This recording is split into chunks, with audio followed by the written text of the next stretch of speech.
சீமானோட அரசியல் என்பது இன்னும் ஒரு தேர்தல் தாங்கலாம், அதற்கு மேல தாங்க. கண்டிப்பா அந்த 234 பேர்ல ஒரு எம்எல்ஏ கூட வர மாட்டார், சீமான் கூட வர மாட்டார் காரைக்குடியில். அப்படித்தான் நான் நினைக்கிறேன். 30% கிராஸ் பண்ணும் ஓட்டுக்கு. 30% எங்க இருந்து கிராஸ் பண்ணு? கடைசி முறை 50,000 ஓட்டு கிட்ட சீமான் அவர்கள் எடுத்திருந்தார் தனி. ஃபைன், அது அவ்வளவுதான். அதுக்கு மேல எதிர்த்தரப்புல எவ்வளவு 51,000 ஓட்டு எடுத்த விட அவன் ஜெயிச்சிருவான். மணி அவர்கள் பத்திரிகையாளர்கள் சிலர் சொல்றாங்க, சீமான் அவர்கள் காரைக்குடியில போட்டியிட்டால் வெற்றி பெற முடியாது, யாருமே சட்டமன்றம் போக முடியாது, ஏன்னா விஜய் பக்கம் உள்ள எழுச்சி திராவிட கட்சிகளையே நடுங்க வைத்திருக்கு அப்படின்ற ஒரு ஸ்டேட்மெண்ட்டை பேசியிருக்காங்க. மணிக்கு ஈரம் மண்ணும் ஏற்கட்டி சாம்பலும் தெரியும். என்ன எவிடன்ஸ் இருக்கு மணிக்கிட்ட? அதுக்கு மணி களத்தை பற்றி பேசணும். என்ன எழுச்சியை கண்ட நீ? உனக்கு சீமான் மேல வன்மம் பேசுவ, அப்படிதான் பேசுவ. அதுக்குள்ள காரணத்தை நான் சொல்றதுக்கு நான் தயங்க மாட்டேன். காரைக்குடியில சீமான லீடரா நினைச்சு மக்கள் வாக்களிச்சு 5வது முறையும் தனிச்சு துணிஞ்சு நிற்கிறனால லீடருங்க அந்தஸ்துல வாக்களிச்சு வெற்றி பெற வாய்ப்பு இருக்குது. 77 எம்ஜிஆர் 30.3 விழுக்காடு வாக்கு தான் அதிமுக எடுத்தது. ஆனால் அருப்புக்கோட்டையில் 60 விழுக்காடு வாக்குக்கு மேலே எம்ஜிஆர் போயிட்டார். அப்போ லீடருக்குன்னா ஒரு பெரிய அந்தஸ்து இருக்குது. சீமான் லீடர், தமிழர்களுக்கான லீடர், சமூக நீதிக்கான லீடர். அந்த அந்தஸ்து வரும்போது சீமான் லீடரா சீமானுக்கு பெரிய அளவு வாக்கு விழுந்து காரைக்குடியில் வெற்றி பெறதுக்கான சாத்தியக்கூறுகள் பிரகாசமா இருக்குது. ஓட்டு போடுறான் போடல, நீ பயப்படாத, உறுதியா நம்ம வெல்லுவான், உறுதியா வெல்லுவான். டேய் இங்க பாரா, டேய் இங்க பாரு, நான் உங்க அண்ணன் வச்சிருக்கிறது காத்தடிக்கும் திசையெல்லாம் பறந்து போற பதர்கள் அல்ல. நீங்கள் புயலை அடித்தாலும் நகராமல் அதே இடத்தில் இருக்கிற வீரியமிக்க நல்மணிகள். நான் பதர்களுக்குள்ளே நெல்மணியை தேடியவன் அல்ல.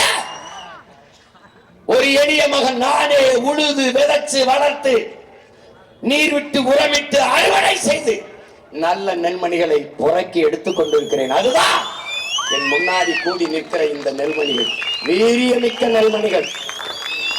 வேளாண் பெருங்குடி மக்களில் பிறந்த பிள்ளைகளே, ஒரு நெல் ஒரு நாற்று, ஒரு நெல் ஒரு நாற்று. நாற்றங்காலில் இருந்து பிடுங்கி இன்னொரு நிலத்தில் ஒரு நெல், ஒற்றை நெல் நடவு. ஒரு நெல் தான், ஒரு நெல் நாற்றை நடுவோம், அது வளர்ந்து 80ஆக தழைத்து வரும், 80ஆக வரும், 80ஆக வெடித்து வளரும். 80 நெல் கதிர், ஒரு கதிருக்கு 20 நெல்மணி என்று வைத்தால் 1600 நெல்மணிகள். ஒரு நெல் நான் விதைத்தது 1500 நெல்மணியாக விளை.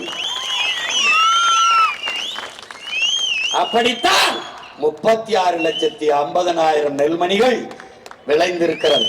இந்த 36,50,000 நெல்மணிகளும் விளையும் போது எத்தனை லட்சங்கள் கோடிகளாக விளையும் என்பதை என்னரும் தமிழ் சொந்தங்கள் சிந்தித்திருப்பார்கள். உங்களுக்கு முன்னாடி நிக்கிறது நீங்க நல்லா கொஞ்சிக்கணும். ஊழல் லஞ்சமா, உண்மையும் நேர்மையா? உண்மையும் நேர்மையுமா? அரசியல் என்பது மக்களை வைத்து பிழைக்கவா, மக்களுக்காக உழைக்கவா? பதவிக்காகவா, மக்களின் உதவிக்காகவா? பணத்திற்காகவா, பிறந்த பெருமை மிக்க இனத்திற்காகவா? எதன் மக்கள் நீ நிக்க போகிறாய்? எதன் மக்கள்?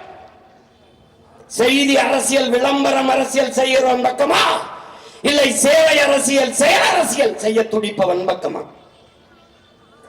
கட்சி அரசியல், தேர்தல் அரசியல் செய்பவன் பக்கமா, இல்லை மக்கள் அரசியல் செய்பவன் பக்கமா? எந்த பக்கம் உன் சொந்த பக்கம் நிக்க போகிறாய் என்பதை நீ முடிவெடு. நீ உன் பிள்ளைகள் வாழ்வதற்கு பெரிய வீட்டை வைத்துவிட்டு போக வேண்டும் என்று நினைக்கிறாய். நான் அதே பிள்ளைகள் வாழ்வதற்கு நல்ல நாட்டை வைத்துவிட்டு போக வேண்டும் என்று நினைக்கிறேன்.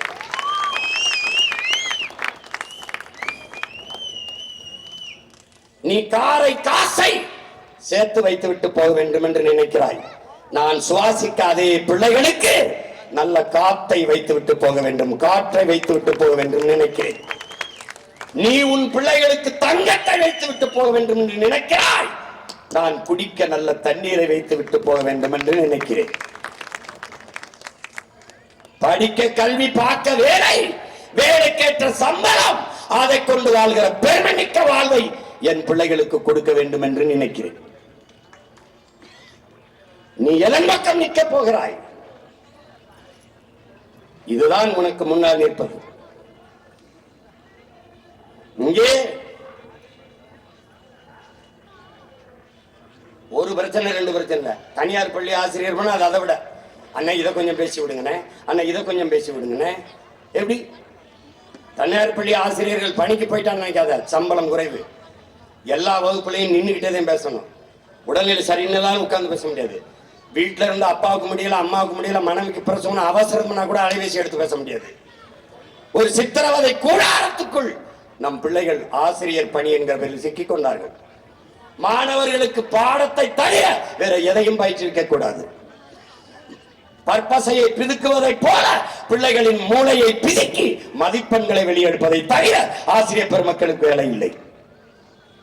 இது எவ்வளவு கொடிய மோசமான மனநிலையில் நம் பிள்ளைகளை கொண்டு நிறுத்தும் என்பதை என் அன்பு தம்பி தங்கைகள், என் அருமை பெற்றோர்கள் புரிந்து கொள்ளும். ஒரு ரெண்டு சிக்கலுக்குள் நீ இல்ல, ஒரு பிரச்சனை என்றால் தீர்வு காணலாம். பிரச்சனைகள் தான் நம்மளையே பிரசவித்திருக்கிறது என்பதை நீ புரிஞ்சுக்க. பிரச்சனைக்குள்ளேதான் நாம் வாழ்ந்து கொண்டிருக்கிறோம்.